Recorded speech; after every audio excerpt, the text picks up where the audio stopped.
Hindi ako mapapagod na sabihin ito. We Filipinos deserve better.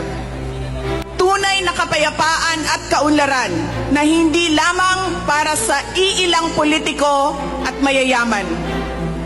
Kaya sa May 12, kailangan natin maging mapagmatyag. May mga ulat at bulong-bulungan na may mga kumikilos na sa iba't ibang parte ng ating bansa.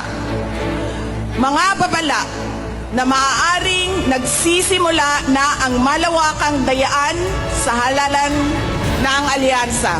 Ang binuong alyansa ay isang mapanganib na pagsasanib puwersa ng isang administrasyong walang kakayahan, mga elitistang liberal at mga tinaguriang makabayan na ang tunay na hangarin ay manatiling mahirap ang taong bayan.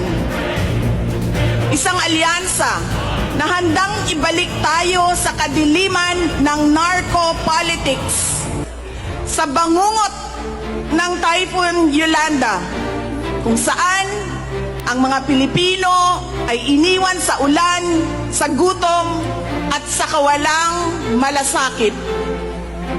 Ito ang alyansang muli nais nating alipinin gamit ang kahirapan, kasinungalingan at kapangyarihan. Bumoto tayo ng may tapang. Let us show the world that no amount of vote buying or cheating can suppress the fury burning in our hearts. Time and again, you have heard me say, God save the Philippines. Ngayong Lunes, bumoto tayo ng diretso. And let us all save the Philippines. Ako si Inday Sara Duterte, isang botante. Syukran.